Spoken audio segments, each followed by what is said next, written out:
Welcome to the View in Your Mirror podcast. We are your hosts, Lisa Rubin and Katie Harms. From new moves to tried and true strategies, we'll dissect the ways in which clothing and a little organization can and does affect your daily life. Come along as we hope to inspire, engage, and shape your rituals as well as your shapewear. Ay, Lisa Rubin. Yes, Katie Harms. I'm not sure what that is, but go for it. Well, so there's been a lot. There's been a lot since we last talked and since we last put out a podcast. You had a trip to Italy. I did. I had a fabulous trip to Italy. I learned a lot. I saw a lot. And came back without luggage. Yes. My trip was amazing for 8 days. And then my way home was not fun at all.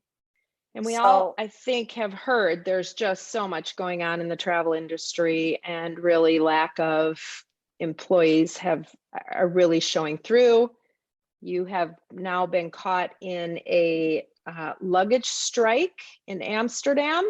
We're thinking that's where your luggage is? Told. That was what I was told, but it all started when I left Florence to fly back to Amsterdam to catch my flight to fly home.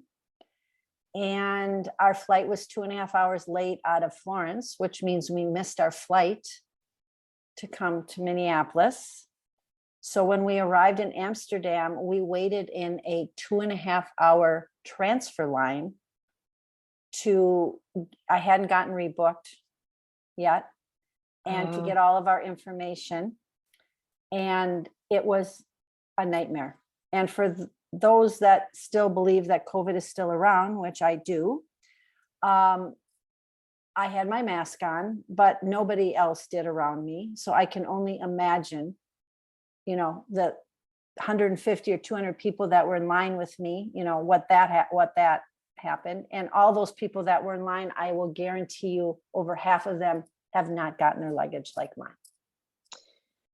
Well, and then on the other hand, so then you had to get a hotel. And we had to get a hotel, and here's the bright news. The hotel was fabulous. The airport hotel the Hilton was fantastic. Probably had one of my best meals, believe it or not, even though I ate myself silly through Italy.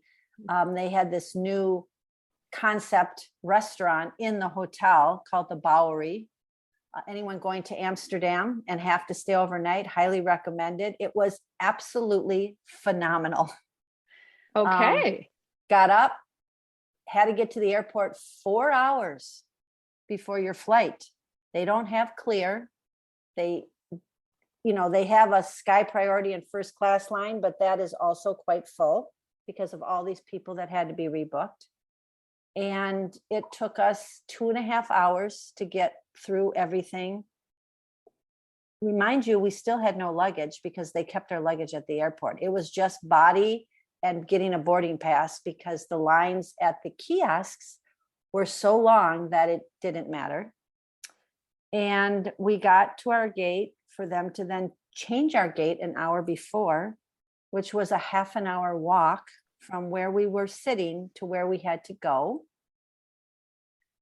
And then we finally got on the plane, came home, and I was traveling with a good friend, and she got her luggage. I did not. So we're on the luggage count, the Lisa without luggage. And we all know how organized and beautifully put together you are. So I can only imagine the treasures that are in your lost luggage right now. There are treasures in my luggage. There are. But here is hopefully, if I get my luggage, I keep saying, if I get my luggage, everyone tells me I will. Just be patient.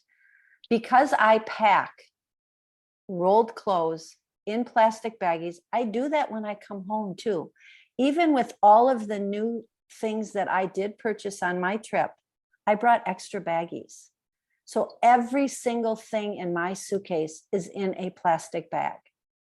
So I feel good about the fact that my clothes and everything that's sitting in my suitcase is not sitting there and it's going to smell terrible, because everything is in a sealed tight bag. I'm hoping I'm going to see when I get my luggage how good that really was. And when you call on the line, they ask you, how did you pack your suitcase? Well, I can describe it perfectly how my suitcase is packed. And the woman on the other end goes, wow, you really do pack well to come home.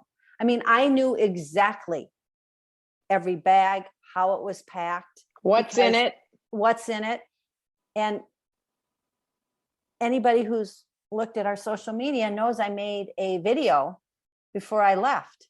So I have a video of everything that I brought with me, and I have that in case I don't get my luggage. That's true. But let me add something for those who are packing to go away on a long trip and have to check luggage. Everybody brings their favorite things. And I always tell people, when you're going somewhere and you have to check your luggage, bring in your carry-on 2 days worth of stuff. Coming home, I've never done that before, right? I've never had this problem. I'm going to tell everybody who is listening, if you are traveling in the next year and you're checking your bag, do the same thing going home. Mm-hmm. Because I have some wonderful treasures and things that you don't even think about. For example, Katie, my bra and underwear, right? I brought all my favorite bras. I even bought new bras for my trip, right? And all of my underwear. So I come home, yeah, I've got underwear in my drawer, but nothing that I like to wear. Yes, I can go and purchase more underwear, and I probably will have to, but you can't do that right away. Yeah. And I would say, truly, if there are treasures that you cannot live without, they should not be in a checked bag. Absolutely. But you might not have room. You just don't know what you're going to buy on your trip. And I did buy some wonderful things. I bought several things at Jennifer Tatinelli's store in Florence. They are all in my luggage. Well, we're gonna hope for the best. We're going to, you actually went to the Minneapolis St. Paul airport directly to the luggage counter. I did recently, and you got maybe a glimmer of hope. I walked up to the counter. There were 3 women working. 2 of the women had people already with them. I walked up to the middle person, and she looked at me. She goes, "You're going to ask me if your luggage is either coming from Amsterdam or Charles de Gaulle Airport." I didn't say a word. I said, "How did you know that?" And she just shook her head. She said, "I am so sorry. This is all we're getting today." This is in the middle of the day. People are doing the same thing. I'm driving down to talk to a real person. And she said, "It's the worst I've ever seen it. And I've been doing this for years." And I had one woman on one side of me with her mother and her daughter who came from London to come to Minneapolis. Their luggage never made it here. And another gentleman and his son were coming from Amsterdam, just like me. They have no luggage. So, I mean, it's a huge problem. Right. And really complaining about it or tweeting about it, or, I'm the queen of, okay, this is not right. I'm going to put something out on social media. There are so many, Delta, all the airlines know what's going on. And I don't see this rectifying itself for a very long time. It's got me, obviously, we've got a trip coming up. We were not going to be checking luggage anyway, but the thoughts of, we have a 2.5-hour connection in Amsterdam. I sure hope that's enough. We'll see what happens. I think you have to be pretty much prepared for anything if you're taking a trip. And because travel is back to pre-pandemic levels without the pre-pandemic staff, the flights are more expensive, the seats are harder to get, it's harder to get around the airport, everything takes more time. So I guess, we've become a little bit of a preemptive travel beware is what we're trying to say in this little part of our podcast. As we talk about our guest, we have Megan Cooper coming on, who is a trainer, a physical trainer. She does personal training at different levels. And so we're going to hear from her. She particularly looks at people in our age bracket, Lisa. Really, I think she does everyone. But the changes that happen, one of the things that I notice as we pivot a little bit, as I'm packing on this trip that I'm taking, and I started several weeks ago pulling things out and determining for two reasons. Number one, I want to make sure things fit me. And number two, I am going to be so intentional about what goes into those bags because I want to pack the least amount of stuff that I possibly can and still feel like that I've got everything covered because I don't want to be hauling crap around. So back to Megan. So I think to myself, wow, I sure would like to wear this. Nope, doesn't fit the same around the middle. Things aren't fitting the same as they used to. So, and then I get a little upset with myself. Well, I could have worked a little harder to get into this and whatnot. And then I think, well, that's stupid. I've been busy. I've been leading my life. I've got to be more gentle with myself. So all of these things I think we can do, but I think I'm not alone in my thought process. No, you're definitely not alone. I mean, I have the same situation myself when I'm packing. And again, going back to what's in my luggage, those are all my favorite things for the summer. So it's the middle of the summer right now. Sure, I have stuff in my closet, but not my favorite things, because when you're traveling, you want to bring your favorite things. So when you get up and you get dressed, you feel really good and you don't have that in your head. You don't have, oh my God, this feels so tight around my stomach. Can anyone see my stomach? I guess I can't eat lunch today. And then you go to this great restaurant. Of course, you're going to eat lunch and you're going to have a glass of wine if you're in areas that have great wine. And then you're, oh God, I shouldn't have done that. And then you're spending all this mental time and mental space where you could be taking that mental space and using it to enjoy where you are. So what I tell myself and other clients is give yourself space. And especially when you're taking a trip, take your favorite things that feel good on you and that look good on you and that you like. And along with space, give yourself grace because, we, especially as busy women, have a lot of balls in the air. We have families, we have grandchildren, sometimes the last thing we do is think about ourselves. And that's Absolutely. One of the things we're going to talk to Megan about too, is how she helps us change our thinking on that. So let's welcome Megan Cooper from Studio Me Fitness to our podcast.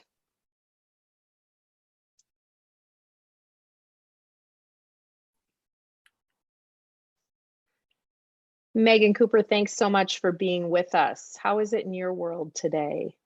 It's going great. I'm on a month-long vacation, so I'm super excited. What? Yeah. No clients for a whole month?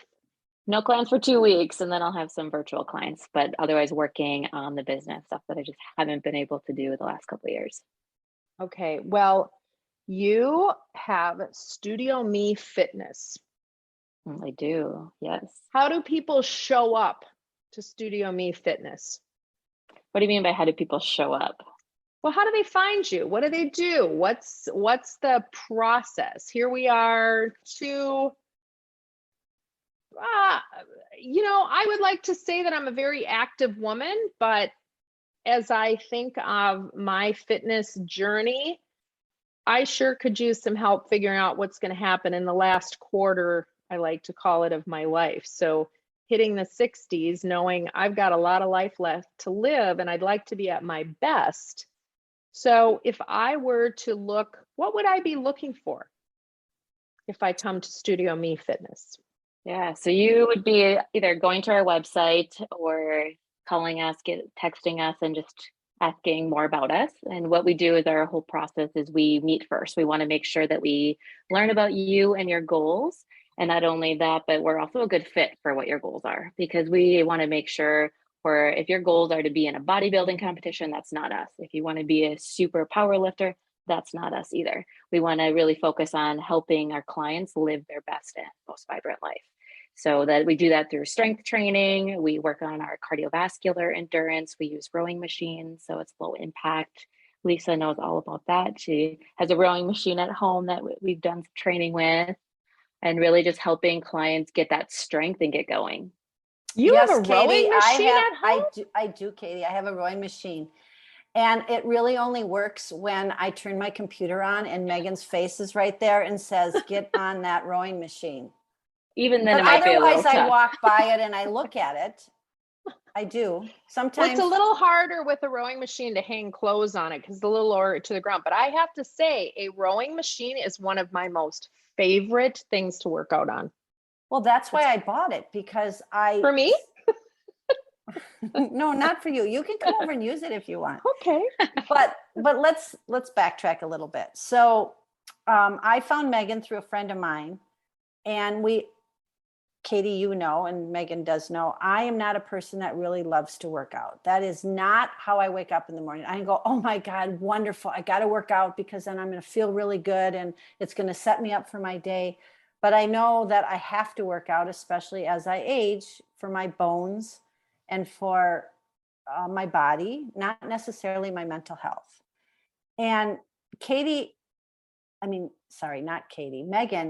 was very good at figuring out who I was right away. And she allowed me to distract her for about 10 minutes. And then she got me doing stuff, right? And for people listening to this podcast who are a lot like me, who don't like to work out, I think that everybody can find something that they enjoy doing that will help. But you need someone like a Megan to tell you, I really think you should do this rather than this. And then maybe they'll see some benefit out of it. Do you agree, Megan? Or Absolutely. And I think everybody's drive or finding what motivates everybody is completely different. So that's why having that coach is really important. And so, like I said, for us, if we're not that right person, we want to help you find that right person or that right place. We don't just accept everyone that wants to work with us. We want to make sure we're going to be that good fit. Well, it sounds like you're not cookie cutter. Absolutely not. Absolutely not. When you could say, Katie, if you were to come in, what we would train you and do with you would be very different than what we would do with Lisa. And it's all going to be based on your goals and assessment that we do when we first start working together, whether we're in studio or we're doing that virtually. my goal is always to not do it. It was, but we still got you to do it. Well, and here's another side of it though. So I got to believe not every single one of your clients is a client who does not like to work out.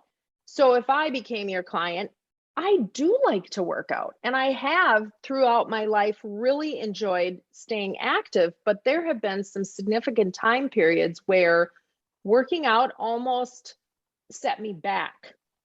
So to me, that says I was doing the wrong things, or I was not at a place physically where I could do what I was trying to do, even though I was coming at things slowly. So again, finding that right place who can really find the things that I can do. Absolutely. Because like I said, both of you would have likely very different training styles that we would implement and do with you. And it's knowing it's that balance of and listening to our body. So it's a huge component of it. So depending upon where we are, we may need to slow it down. And that is also, we have multiple different programs and ways that we work with clients, but on our private training side and our semi-private training is really where we can do that and take that step back if needed and learn from, did that work for you? Did it not work for you? How is it going? Do we need to make adjustments? So listening to my body. So last night I had a really, really nice dinner with my kids. They invited me over and we had salmon and broccoli and coconut rice, and it was absolutely delicious. And I was full. And I came home and my body said it wanted a treat. So I agree you should listen to your body, but sometimes I feel like there's conflicting messages within your own body. And especially as I age and knowing full well that things are affecting me differently. What are the tools that you use to help a person figure out? I mean, we're all hearing microbiome now, and we're all hearing if you can heal your gut, you can figure out your paunch and your stomach or whatnot. So what types of things, how do you direct a person to help in those areas? Yeah, we actually, because we've been having a lot of this conversation, we're really not just about fitness. We created these 7 pillars, which is help our clients to a healthier lifestyle, which is not just working out, right? Because fitness is so much more than that. It's really more for internal health and everything else in our life. We need to be able to balance that too. So nutrition is a big piece of it. So sleep is a big piece of it. Stress is a big piece of it. Staying hydrated, having fun in our lives, which is something that we don't do as often as we get older. And then also just being present in our everyday life. So we've hit on all of those pillars, and a lot of our tools that we use with our coaching clients, like it's not just about working out when you're working with us. It really is hitting on each of these pieces.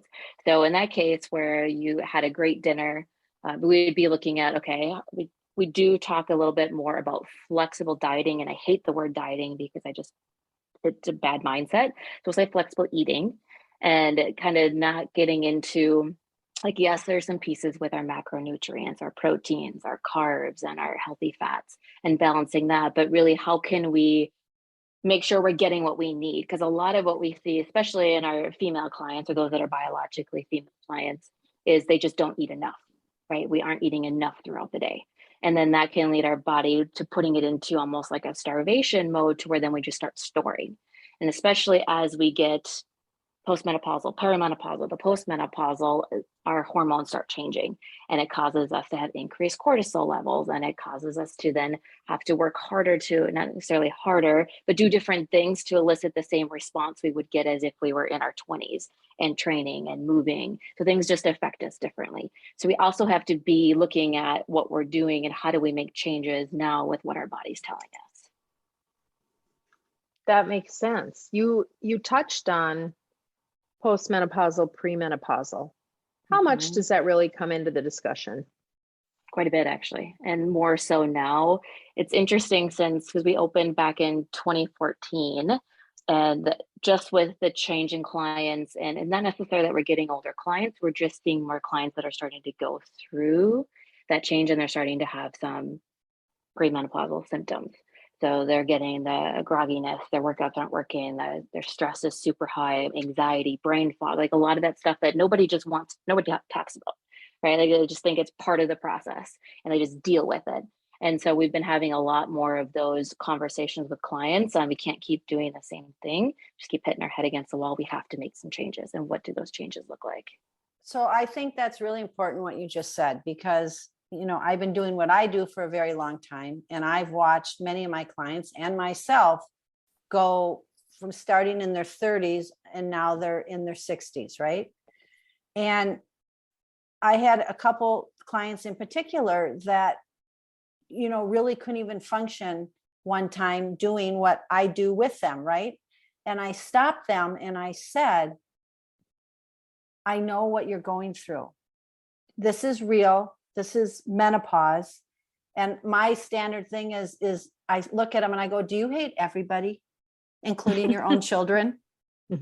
And they just kind of look at me, and I said, because if you do, you're in menopause. And that's just kind of my standard thing to say, because you get to a point where you just nothing makes you happy. And you get this belly, and you get, all these things happening.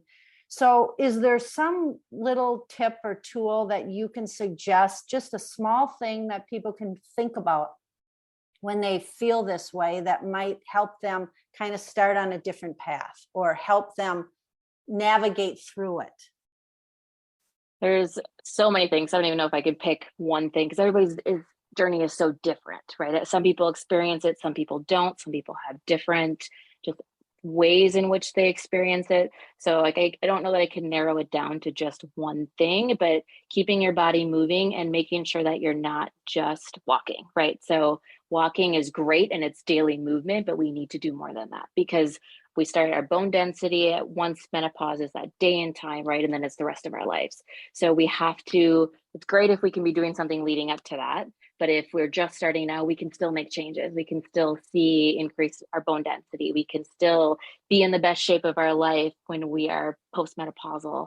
And it's just everybody's ways in which we have to do that is going to be different. Nutrition plays a big part in it. And again, it's going to be tied to a lot of making sure we're eating enough and eating enough of the right things. So are we getting our veggies?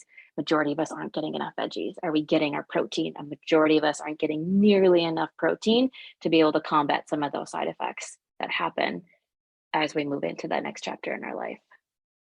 Is there good protein and not good protein? You know, I mean, like peanut butter is a protein, but it has a lot of fat connected to it. Maybe it is a very good protein. You know, are there a couple good proteins that you can suggest that a lot of people might like? Other than chicken, fish. Yeah. Well, that's where it's going to go. Lean proteins are always great options, right? So that would be fish, chicken breast, things like that. But there really isn't good and bad. So this is another thing that we've been talking to clients about, is getting out of this mindset of this is a good food and this is a bad food. It's more of this is just food, and we're giving food all the power, and we need to give ourselves that power versus the food. So like, yes, this may be a fattier peanut butter, maybe a fattier protein, but that's okay, right? So then we just need to look at and try to make some other different choices throughout the day. And it's all. And are you reaching for that, you know, a spoonful of peanut butter or a spoonful of ice cream? You know, right. What's the bad and the good? I think what's interesting is the way you've answered the last couple of questions that Lisa has asked, because she's looking for that quick, a quick little thing that I can get somebody. And there is no quick fix. There is no quick fix. This is where we continue to make the mistakes, because look, social media, we have been brainwashed, marketing that, oh yeah, you should be able to take a pill, or you should be able to do this, or you should be able to eat this way for 30. And I am very guilty of that. I'm going to try this diet and drop this weight. And I certainly have. And then it's come back. And at some point you have to say small incremental steps. I think about how people would handle themselves, or how we do handle ourselves in our jobs. We don't go into a new position knowing everything there is to know about that position. And, you know, we got too little and we're doing it. It's small incremental steps as you're learning things. And why do we not give ourselves that? Well, I guess I've answered my own question, right? Marketing and everything that's out there. Yep. Does not. So we have to change our thinking. We do to change just our mindset, right? So, and we've used this a lot, and I've actually talked to my staff about this too, is when clients come to us, they're paying for their first month because we do monthly payments, but they're not getting anything to take home with them, right? Like, you're spending all this money and you've got nothing. Now you have to put in the hard work to make those changes. Where if you go buy something, you buy a shirt or a pair of pants, or you buy a TV, you get that instant gratification. You don't get that with fitness and nutrition. You have to put in the work to make those changes. That's so true. Well said. Wow. Yeah. You think about it. It's not exercise therapy. Instead of retail therapy, exercise therapy. Exercise therapy. And there's something to that though, because if you think about, so that instant gratification is not there, but downline, if you master, or you're able to get to where you want to be, that feeling is it's so much better, I guess, because I haven't really been there. But I would believe getting it figured out and being able to live in that space is just so much more of a high, a continued high, than even a day of retail therapy. Yeah, it's transformative. So we also have a 12-week program, and it's by far the best program. We can guarantee results on that program if you stick with it. It's a 5-day-a-week workouts, an hour-and-a-half workouts, but there's also a nutrition component to it. So you're going to get that one-on-one every single day, that accountability. And you're learning how to feel your body, because you're moving your body a lot. You're learning when you can go up in weights, when you can't, when you need to balance, when you need to take a rest day. How do you Are you getting enough sleep? Like all of this is tied into this program. And we just had a group that just wrapped up, and we have a client who finished it. She's 63 years old, and it's truly been life changing for her. She's been struggling the last 5 years, even when she started with us, and the constant cycle of starting and stopping and starting and stopping, coming 3 days a week regularly, but not doing the extra things to really make those changes to get the results she was looking for. And her goal was to be honored by her birthday, is to be able to be down 30 pounds. And this was when she first started the program. I was like, I don't know if we can get there, but we're going to do what we can to just make lifestyle changes. And now she is the most confident I've ever seen her. She's buying clothes that look amazing on her. She feels amazing. She comes into the gym. She is flexing. Like she is just rocking it. And she's in her 60s, and she is the strongest she's ever been. It's truly transformative. So wait, but let's stop for a minute. People are busy, they're traveling, they have families. So how do you suggest to people how they work this in? That is a big problem. Hold that thought. We're going to take a quick break and sing the praises of Rustica Bakery. And then we're going to come back and we're going to get right back to Lisa's question, because I don't want to rush it. It is a really excellent thing to talk about. So hang tight. The View in Your Mirror podcast, we love sharing our personal favorites. Rustica Bakery is high on that list, and we know you're going to agree. Rustica has 2 locations. They're original at 3224 West Lake Street in Minneapolis, across from Calhoun Commons and Whole Food Market, and Southdale Center next to Lifetime, where you'll enter without even going into the mall. Both have ample parking, either online or in-store. Bread, breakfast, dessert, treats, a menu sure to allow you to find a personal favorite in no time. Online ordering is a breeze, and curbside pickup is an option. Available in-store only are savory menu items. Think grab and go for lunch or enjoy them there. Brunch items are offered Friday through Sunday. My personal favorite is the Take and Bake cookies, available online or in-store. Truly a capstone for any get-together, and in just 15 minutes from package to plate, a memory to make. We highly suggest you always have these in your freezer. RusticaBakery.com. Find the food and drink you adore, or try something new. Rustica Bakery puts the love shown by their customers back into every item baked. At Rustica, you're among favorites. We are back. And Lisa, you had an amazing question before we went to break, and I cut you off. I think Megan should recap and answer, because I thought it was a great question, and I don't think I could say it again the same way. Now you're not going to make me recap it. So you were asking about time and how do we fit it in, because we was talking about our 12-week program, hour and a half workouts. Not everybody has that time, and that program isn't for everybody, right? So everybody's time is different, right? I don't have children. That's a choice that I've made. I have 2 fur babies, and I'm running my business, and that is my life. So my time is dedicated to that and my family. Someone who has 2 children, their time is going to be very different. Yes, we all still have the same hours in the day, but time is different for all of us and where our priorities lie. And that's where it comes down to, is priorities and what we can manage with where we are in our life right now. So in terms of how much time is enough to work out, is how much you can get in, right? Moving our body, movement is medicine. And now you're hearing that more and more, that we just need to get out and move. The actual recommendation for movement is 150 minutes of moderate to vigorous exercise. So that's where walking, while yes, it's great, I'm not going to knock it because it's amazing. It's perfect for so many things, but we need to do more than that. So more than that is strength training. It's cardio, just making sure we're not doing too much cardio. So it's really balancing those pieces, and what you can fit in is what you can fit in. And by having a coach or someone help you, so you're not just doing the same thing where you're just hopping on a rowing machine, a treadmill, an elliptical for 20, 30 minutes every single day and expecting to see progress, and not. Like, that's where a coach can help you building with that program to help you get the results you're looking for. And you said 150 minutes a day? Moderate to vigorous a week. Did I say day? I meant week. Good. Week. I was a little worried about that. Okay. A week. A week. Okay. That means getting our heart rate. Yep. So getting cardio. Getting some cardio. And how much cardio do you get from strength workouts? To get any? You can, depending upon the type that you're doing. So you could do more of aerobic strength type workouts where your heart rate is going to get up. So a lot of stuff we do at the studio, we use a lot of kettlebells, which gives us kind of that combination. But we also still need to make sure that we're lifting heavy stuff. So especially as we age, doing the light weights, lots of reps may not get us the results we're looking for. So we want to be adding in some heavier weight training, knowing that it also takes some time to be able to build up to that so we can do it safely without getting injured.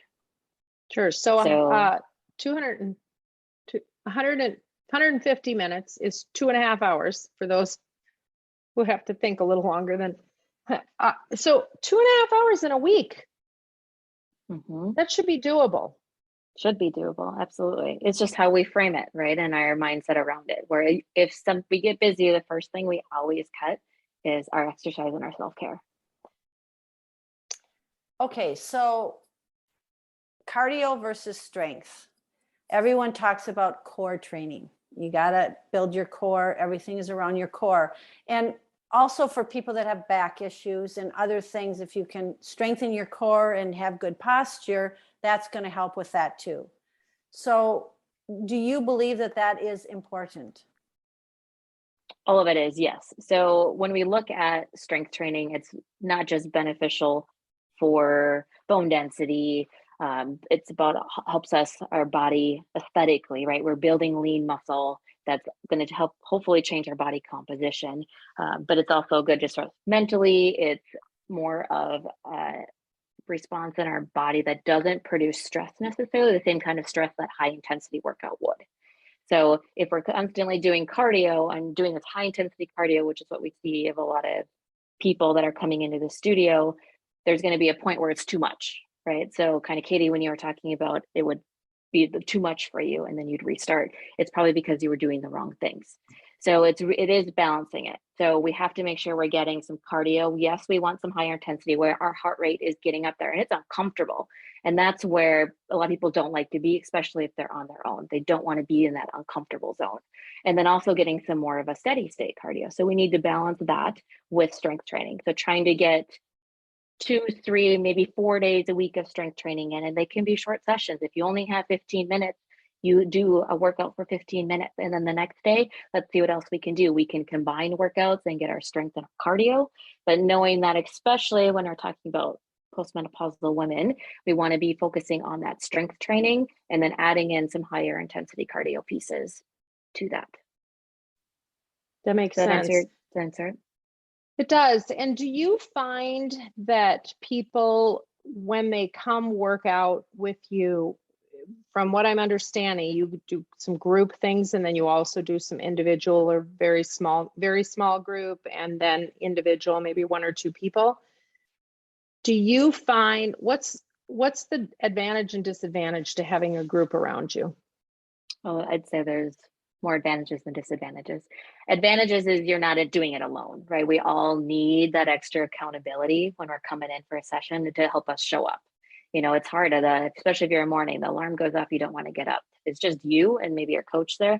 I'll maybe reschedule that, or I'm just going to hit the snooze button. But if you have some other people in there with you, whether or not it's a group workout or you're all doing the same thing, you're just in the studio together, you have that extra layer of accountability and community.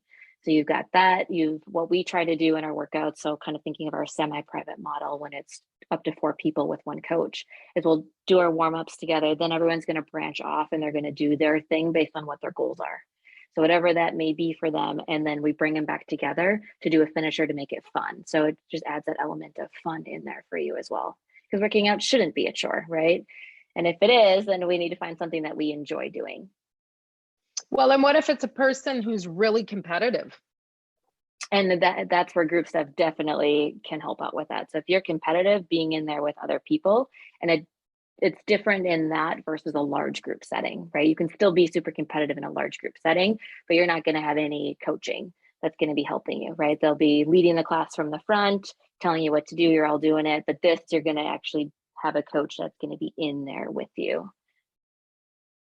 Yeah, that makes sense. All right. So how often do you do your 12-week programs? We run them 3 times a year. So we usually take the summer off. So we just wrapped up one, and then we'll be starting another one in the fall. And if I wanted to get involved in that, but I spend a lot of time in California, does that still work? Potentially it does. So with this 12-week program, we do need access to equipment. But if we're looking more at private training, then we could do that if you're traveling. So we have a client now who I don't think she's been in the Minneapolis area since pre-COVID. And she's in New York, she's in Utah, she's in California, traveling everywhere. And she's got equipment wherever she needs it to be. And we do our sessions just based on where she's at, adjust based on time zone and what she's got going on for travel days. When you talk about equipment, what kind of equipment are you most likely to need? It varies depending upon your goals. I feel like all my answers are, it depends. I actually like that, because isn't that really what it should be? Because don't we all know we're individual. Lisa and I talk about this all the time, especially we are the best version of ourselves. We are the only version of ourselves. So it should be individual. We're looking to be individuals. Why wouldn't it be that way in our fitness? Absolutely. And let me just touch on that for a minute. Yeah. If you can get your fitness down and you can see a change in how you feel in your body, no matter what that is, mentally, you're going to feel better. And then you put your clothes on for the day after that you like, you're a different person for the rest of the day. Absolutely. Even myself, who when I do work out, and I work out on a consistent basis, let's call it for a couple months, right? I do notice changes. And I like the changes, whether it's just a little definition in my arm, whatever it is. And then I put on the clothes I like. I have a little bigger, strut in my step, I think all women do. I think both of those pieces make a difference in how someone feels. Even for their kids, their job, and all the other hats they wear, those two things create your day. Because if you're not working out at all and you're beating yourself up about that, that's not good either. No, it's not. Yeah. And we as women get a lot of mixed messages, but taking time for ourselves is really where it comes down to, fitting that time in for ourselves. Some people might not consider working out something they do for themselves, particularly if they dislike it, but they will find if they are not at peace with their body, that's really the only thing that's going to fix it, is to get. It is. And also thinking about, we can't make changes until we accept our bodies and ourselves the way we are right now. Because if we're constantly in this negative mindset, we're going to be stuck there and it's never going to be good enough. So learning some self-love and compassion is also part of the process as well. Very well said. Now, you have done a lot of training. How did you come to this? How did you come to being a personal trainer, fitness coach? I like to say kind of by accident in a way. So I was in sports my entire life, a tri-sport athlete in high school. I played tennis in college, and I was on the route I had a biology degree, allied health, so pre-professional sequence to be a dentist. And with tennis and practicing lifting in the morning, practicing 2.5 hours, maybe sometimes 2.5-day practices, and then traveling every weekend and then in the library on spare time, that I just got super, super, super burnt out. And I was like, I'm not going on to school. I can't physically do this anymore. And at that point is like, well, now what am I going to do with my biology degree? I don't want to work in a lab. And I knew that just didn't fit my personality. But I also didn't want to change majors that late in the game. So I talked to my advisor, talked to a couple others, and over in the exercise science area, kinesiology, and didn't really come away with a clear picture of what I was going to do. So like, well, I don't want to be here longer, so I'm just going to finish out, graduate, and then figure out from there. And my first job was working in a lab, which I hated. During that time, I had actually found group fitness, because previously to me, group fitness was a lot of jazzercise, like step aerobics classes, things like that. And that wasn't what I was used to from being in a team sport. I liked the group part of it, but as far as group fitness classes. I just wasn't exposed to that. I didn't know what it meant. And I found this small studio, and they had bumped around, changed ownership. And then during that time, I'd asked them if they could add on some more morning classes for me. And that was back in probably 2009, 2008. And then she'd asked me if I wanted to start teaching. And I was like, no, I never thought about that. Like, no, not at all. And then I'd asked her again to add some more morning classes on. And then she's like, what do you think about teaching? So then I got certified. I started with some specialty certifications, and then got my group fitness certification, got my personal training certification. And then at that point, just kind of went all in. And I actually started seeing how rowing was taking off. So being on, and actually we have water rowers at the studio. And that's when they had first kind of come into the market, and they were on the East and West Coast, and it was starting to really take off. And there really wasn't anything in the Minneapolis area.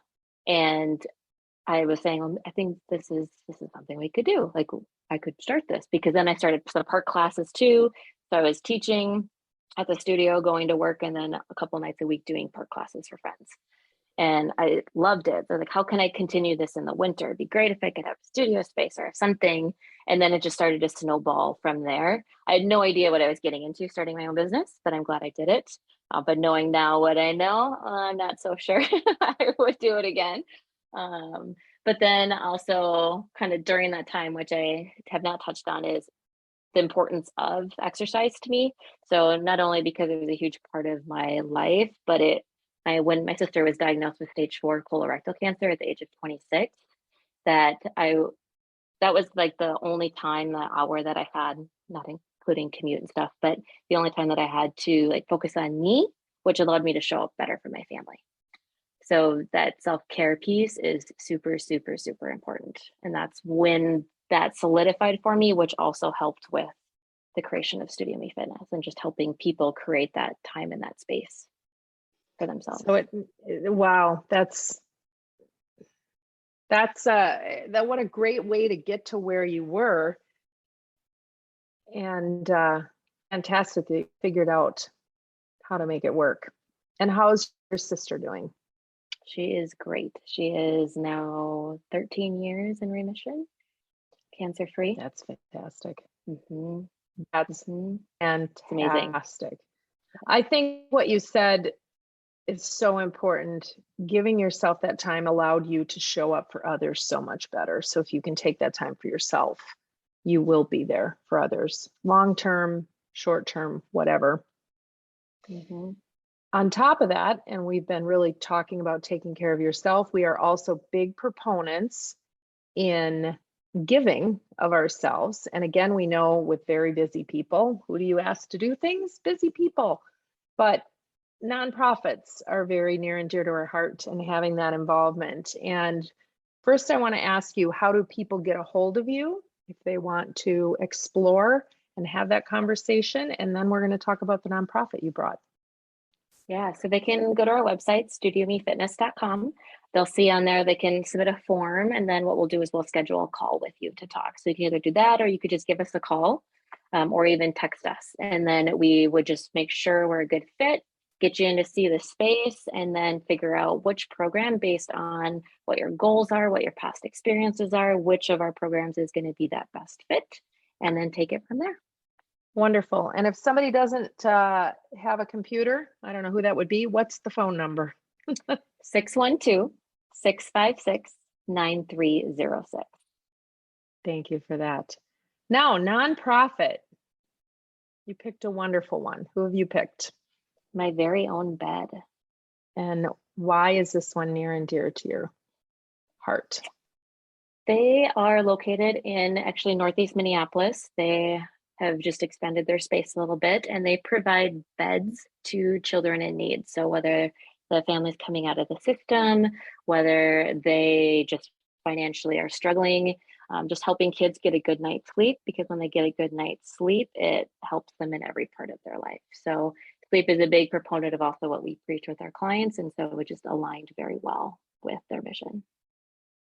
And if you have a chance, go on their website, myveryownbed.org. It is absolutely a lovely website, but they're growing our community one bed at a time. They say We deliver on a promise to give children their very own bed, a place to sleep, dream, and recharge. All too often, children transitioning to permanent housing are sleeping on the floor, an air mattress, or sharing a bed with their parents or siblings. By providing new beds and dream kits, we give children a space of their own while supporting productive sleep to help them learn and grow. It's something that we certainly take for granted, isn't it? A good night's sleep. Yes, it is. And also we know the importance of it. If any of us have been through menopause, we also know the importance of it, which brings us back to exercise, which would help in that area as well, right? Right, you got it. It's Full a circle of life. It's a full circle. Megan, thank you. Anything we missed, Lisa? I mean, there's a lot more information to be had, but I love the fact that you're open to that conversation and really working with people. No, I think we touched on the things that we wanted to touch on. And I want to thank you, Megan. Megan's great. Again, she was able to get me to work out and show up. And it does make a difference. She is our first person on our podcast that talks about exercise. And I think it's a really big part of the view in your mirror. Well said. Thank you so much, Megan. Thank you so much for having me. You bet. Love her vibe. She's great. She's the best. I probably wouldn't have worked out the last, I don't even know, 5-6 years if I hadn't met Megan. And I have worked out at other places, but she's really the first person that had me interested for a period of time to want to work out. And I did see results. You did. Are you no longer seeing those results or what? Well, I worked out virtually with her during COVID. Okay. But then when I started to get really busy back working again, the first thing I give up is that type of exercise. I still walk every day, at least 3 to 5 miles. And on occasion, I will do Pilates, which I really do like, but I am not doing the intense training that I was doing. And I actually was doing it pretty regular with her through COVID, the first year and a half. I had to show up my computer, all of a sudden there she was on Zoom. I had to do it. Did she start doing virtual because of Zoom, or had she always had that component? I have no idea. Should have asked her that question, but I guess it doesn't matter now because it's a way to get a hold of her. She doesn't know. Well, listen, as I am embarking on my trip coming up soon, if I have some extra time in the Amsterdam airport, which happens to be my connecting area, I will certainly head down to luggage and see if I can locate one bag. So send me all of your bag information in case I end up over there. Katie, I hope that I do not have to use this request. But if I do, if there's one person that can get the job done for me, it's you. You betcha. Listen, we will also have to remember to talk about this on our next podcast, which I think needs to be on Italy and what you're seeing in trends and what Jennifer has come up with, because I see little bits of things on Instagram. She's teasing some of the new things coming out. So we'll have to talk about that. Yes. And I actually spent a lot of time with Jennifer because that's why I went, and I learned a lot. We talked about fall trends. We talked about what's coming up. And well, there you go. That's our next podcast. I did ask her if she would be willing to come on again and talk with us a little bit. And she said yes. So hopefully we'll find a time. All right. We got some interesting things coming up, including a female producer of movies and film. I guess movies and film are the same thing.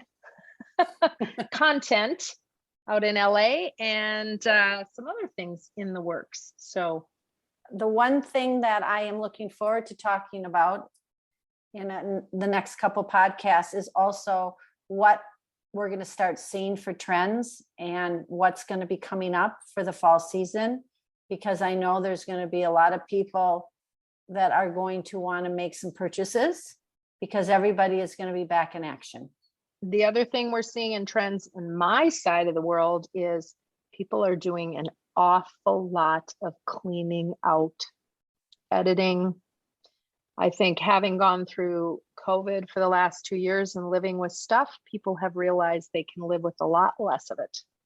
So what to do in those cases? So we'll be talking all about that in the future. In the meantime, we want you all to know that you are phenomenal just as you are. We're just here to give you some strategies and hints and tips to enhance how great you already are and make that view in your mirror one that you can be always proud to look at. Until next time.